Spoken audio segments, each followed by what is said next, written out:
Good morning students. हम chapter Neelkanth पढ़ रहे थे, पार्ट 15 महादेवी वर्मा द्वारा लिखित। अब देखिए इस चैप्टर को आगे हमने कैसे बताया था कि जो है पिंजरे में एक सांप घुसकर आ गया था, उसने एक छोटे खरगोश को पकड़ लिया था और वो खरगोश चीं चीं कर रहा था। उसके आगे देखिए। पकड़ ढीली पड़ते ही खरगोश का बच्चा मुख से तो निकल आया, परंतु निश्चेत सा वहीं पड़ा रहा।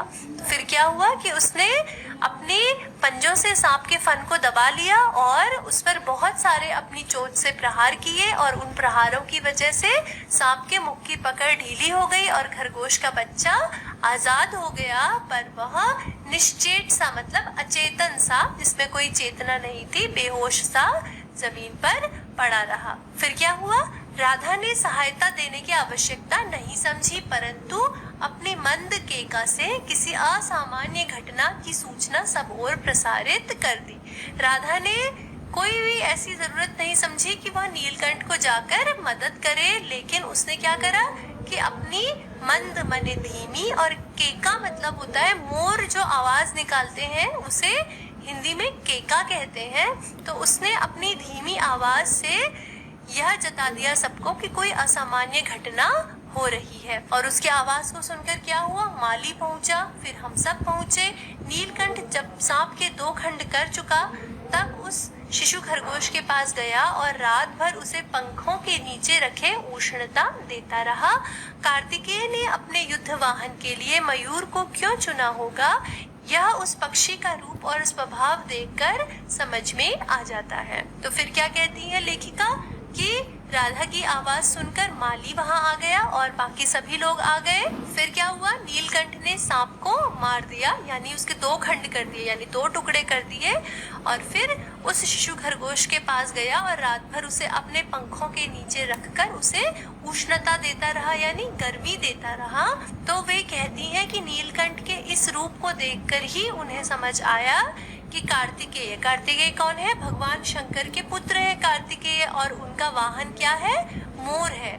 तो वे कहती हैं कि नीलकंठ के इस स्वभाव को देखकर ही उन्हें समझ में आया कि कार्तिकेय ने युद्ध करने के लिए वाहन के तौर पे मयूर को यानी मोर को क्यों चुना होगा। तो वे कहती हैं कि कार्तिकेय ने यानी भगवान शिव जी के जो पुत्र है कार्तिकेय, उन्होंने अपने युद्ध वाहन के रूप में मोर को क्यों चुना, ये उन्हें उसका स्वभाव देखकर समझ में आया। अब क्या समझ में आया वो नीचे की पंक्ति में है, आगे पढ़ते हैं। मयूर कलाप्रिय वीर पक्षी है, हिंसक मात्र नहीं, इसी से उसे बाज, चील आदि की श्रेणी में नहीं रखा जा सकता, जिनका जीवन ही क्रूर कर्म है। तो वे कहती हैं कि कार्तिकेय ने मोर को अपना वाहन इसलिए बनाया क्योंकि मोर क्या है? मोर में 2 प्रकार के गुण हैं। एक तो वह वीर है, वीर पक्षी है, और दूसरा क्या है? उसे कला से भी अत्यधिक प्रेम है, यानी उसके अंदर कला की भावना भी है और वीरता भी है, दोनों है। केवल वीरता ही नहीं, यानी केवल हिंसा की भावना ही नहीं, उसके अंदर कला भी है और उसके अंदर वीरता भी है। इसीलिए उसे अन्य क्रूर पक्षी यानी बाज, चील आदि की श्रेणी में हम नहीं रख सकते, क्योंकि मोर के अंदर क्रूरता के साथ साथ कलात्मकता भी है, और बाकी जो पक्षी हैं यानी बाज, चील आदि, इनके जीवन में कलात्मकता नहीं है, सिर्फ क्रूरता ही है। आगे बढ़ते हैं। नीलकंठ में उसकी जातिगत विशेषताएं तो थी ही, उसका मानवीकरण भी हो गया था। मेघों की सांवली छाया में अपने इंद्रधनुष के गुच्छे जैसे पंखों को मंडलाकार बनाकर जब वह नाचता था, तब उस नृत्य में एक सहजात लयताल रहता था। आगे पीछे दाहिने बाएं क्रम से घूमकर वह किसी अलक्ष्य सम पर ठहर जाता था। तो इस दिए गए पैराग्राफ में लेखिका ने नीलकंठ के सहज नृत्य का वर्णन किया है। तो लेखिका ने कहा है कि नीलकंठ के अंदर वे सारी विशेषताएं तो थी जो मोरों में होती हैं, यानी उसकी जाति क्या थी? वो मोर था।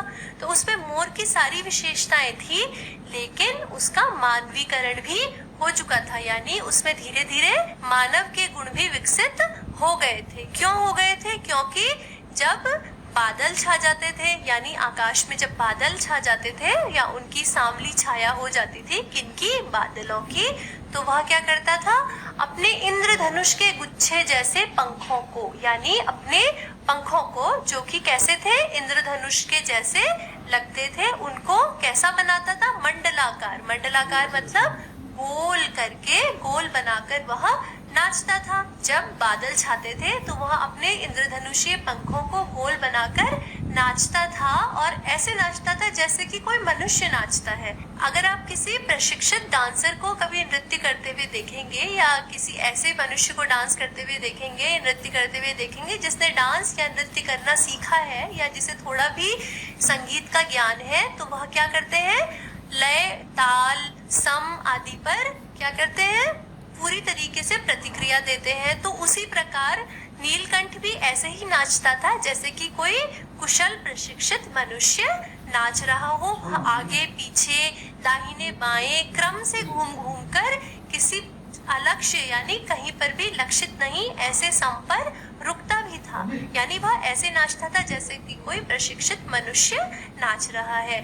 इसलिए लेखिका कहती है कि मोर के जातीय गुणों के साथ साथ उसमें मानवीय गुण भी विकसित हो रहे थे, या उसमें मानवीय गुण भी थे। फिर आगे, राधा नीलकंठ के समान नहीं नाच सकती थी, परंतु उसकी गति में भी एक छंद रहता था। वह नृत्य मग्न नीलकंठ की दाहिनी ओर के पंख को छूती हुई बाईं ओर निकल आती थी, और बाएं पंख को स्पर्श कर दाहिनी ओर।